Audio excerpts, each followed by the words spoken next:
Hello everyone, welcome to the new class of chemistry.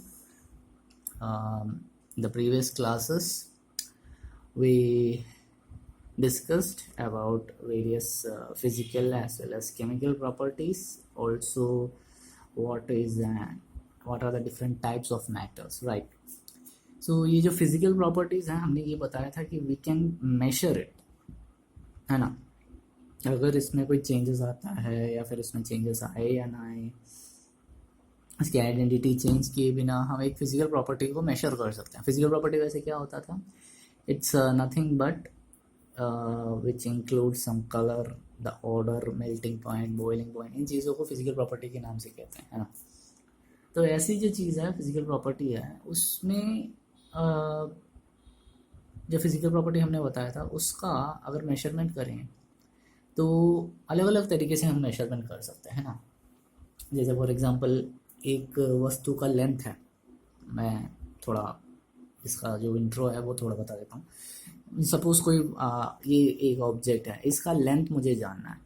मैं अगर इसका लेंथ अगर मीटर में देखूँ या सेंटीमीटर में देखूँ, ये ज़्यादा से ज़्यादा 5 सेंटीमीटर या 10 सेंटीमीटर के बीच का एक लेंथ वाला एक वस्तु है. ओके. उसी तरह मैं अपने विंडोज़ के लेंथ के बारे में देखूँ. विंडोज़ कुछ मेरे हिसाब से अगर देखा जाए, मेरा जो विंडो है ये नियर अबाउट इतने पर्टिकुलर इंच का या लेंथ का मौजूद रहेगा. कोई 1 मीटर कंप्लीट तो नहीं होगा, लेकिन लगभग 1 मीटर के हिसाब से लेंथ और ब्रेड्थ के हिसाब से अगर देखा जाए, या छोटा विंडो है तो छोटा उस हिसाब से लेंथ और ब्रेड्थ अगर देखा जाए, तो सभी चीज़ों का अपना एक मेजरमेंट है ना. तो एक ज़माना था जब चीज़ों का मेजरमेंट हम हाथों की मदद से करते थे. अपने आर्म्स जो रहते हैं, हमारे हथेलियाँ जो लेंथ रहती है, आर्म लेंथ, उसके हिसाब से करते थे. फिर धीरे धीरे करके एक ज़माना आ गया जहाँ पर एक पर्टिकुलर डिफरेंट मेजरमेंट लेने लग गए. ठीक है. तो एक ज़माना था जहाँ पर 2 डिफरेंट टाइप ऑफ मेजरमेंट का सिस्टम यूज़ किया जाता था. One is the English system, जिसमें completely totally just specific names use किए जाते थे. दूसरा था मेट्रिक सिस्टम. मेट्रिक सिस्टम जो था फ्रांस से ओरिजिनेटर था और सबसे ज़्यादा कन्वीनियंट माना जाता था, बिकॉज वहाँ पर डेसिमल सिस्टम्स की यूज़ की जाती, मतलब एक्यूरेट, लगभग एक्यूरेट वैल्यू का यूज़ किया जाने का कोशिश किया जाता था वहाँ पर. फिर बाद में 1960s में फ्रांस में ही इसका एक स्टैंडर्ड वर्जन, एक सिस्टमैटिक स्टैंडर्ड सिस्टम इंट्रोड्यूस किया गया, जिसका नाम था international system of units. French नाम है, उस फ्रेंच नाम का दूसरा नाम है ये international system of units, English name है. और उसी फ्रेंच नाम को एसआई यूनिट के नाम से भी जाना जाता है, एसआई यूनिट. इसको एस्टेब्लिश किया गया था फ्रांस के ही 11th general conference on weights and measures. उस पर्टिकुलर कॉन्फ्रेंस में इस यूनिट की इंट्रोडक्शन की गई थी, राइट. ये जो एसआई यूनिट सिस्टम है, ये SI system mainly 7 base units पर डिपेंड करता है. 7 बेस यूनिट्स. ओके. अब ये 7 बेस यूनिट्स कौन से हैं एसआई सिस्टम के, उसका आपके पास एक टेबल होगा. एक टेबल है 1.1, उसमें देख लेना. Different type of SI unit systems आपको मिल जाएंगे. तो different type of SI unit के सिस्टम्स आपको मिल जाएंगे. जैसे मास, इसका होता है किलोग्राम. फिर होता है लेंथ, उसका होता है मीटर. उसी तरह टेम्परेचर, अमाउंट, उसी तरह ल्यूमिनिटी, और ऐसे different type of SI units मौजूद हैं जो 7 बेस यूनिट्स पर मेनली आधारित है. 7 base units. So you have to draw that table 1.1. Okay. अब इस चैप्टर के आधार पर we have to study 2 or 3 base units. We have to discuss, we have to know about what are the basic units, means जो basic units है जो हमें इस चैप्टर में बहुत ज़रूरी है या फिर हमारे लिए बहुत ज़रूरी है आने वाले क्लासेस के लिए. Okay. So mass and weight of a substance के बारे में देख लेते हैं. सी, what is the mass of a substance? Mass of a substance is nothing but the amount of matter which is present in it. उसके अंदर कितनी matter मौजूद है उसे कहते हैं मास ऑफ ए सब्सटेंस. जो सब्सटेंस का वेट है that is totally different. Substance की वेट जो है वो फोर्स ऑफ ग्रेविटी जो ग्रेविटेशनल फोर्स है वो ऑब्जेक्ट पर कितना पड़ता है उसे कहते हैं वेट ऑफ ए सब्सटेंस। जैसे आप लोगों को कुछ हमेशा आप लोगों पर का कंफ्यूजन का एक सेंटर रहता है।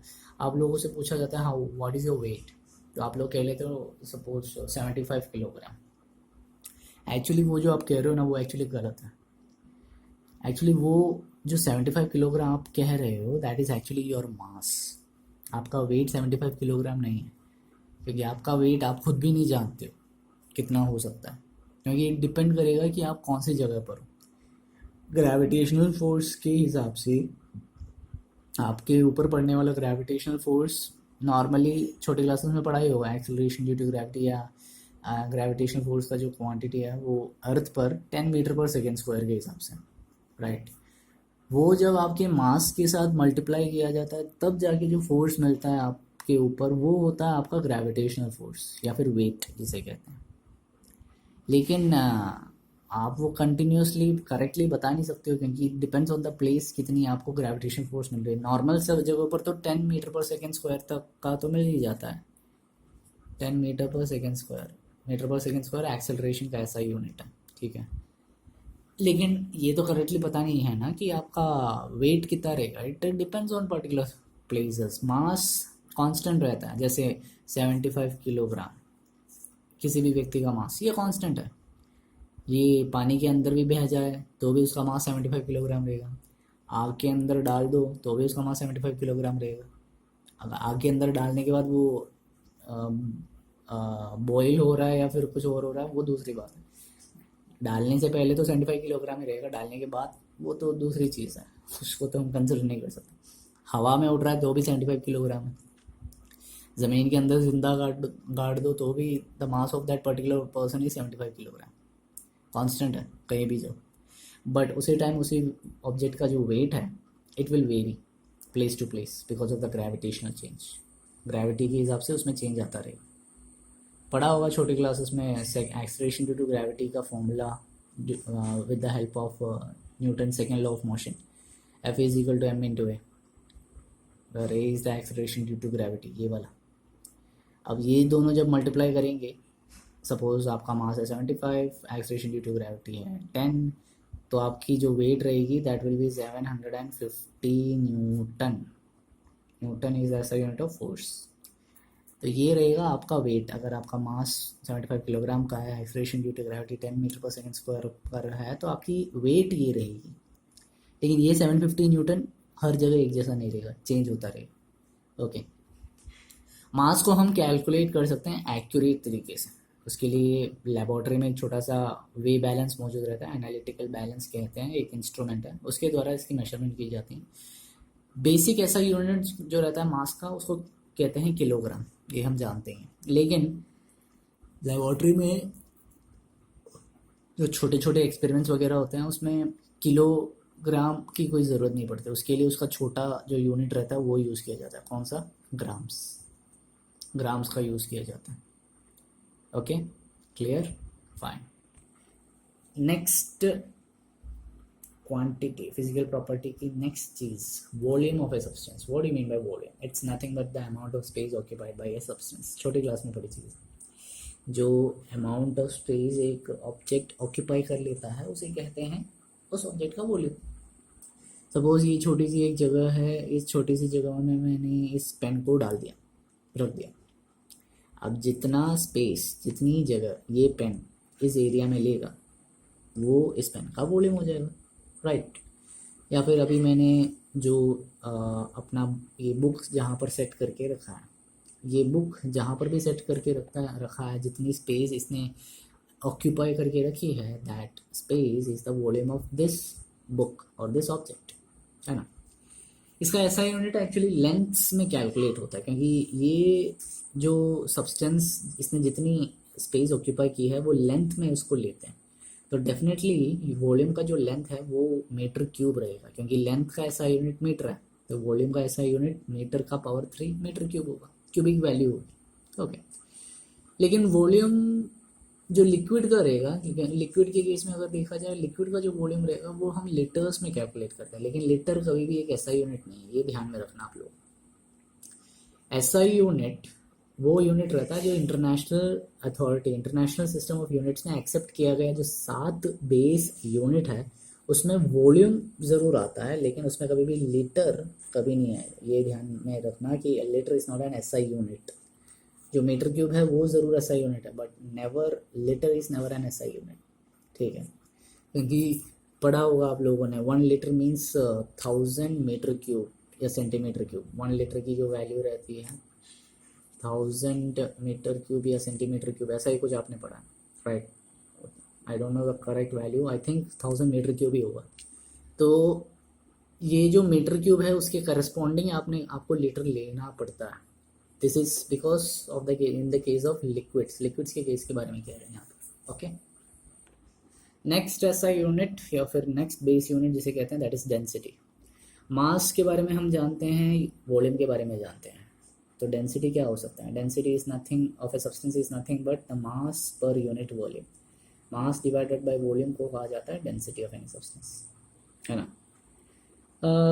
ऐसा यूनिट क्या हो सकता है डेंसिटी का? मास की ऐसा unit divide by your volume का ऐसा यूनिट, वही होगा डेंसिटी का भी ऐसा यूनिट, है ना। फॉर्मूला के अंदर ही डाल दो ऐसा यूनिट। मास का ऐसा यूनिट किलोग्राम, वॉल्यूम का ऐसा यूनिट मीटर क्यूब, तो what will be the SI unit of density? Kilogram पर मीटर क्यूब और kilogram metre to the power -3, ये होगा डेंसिटी का ऐसा यूनिट।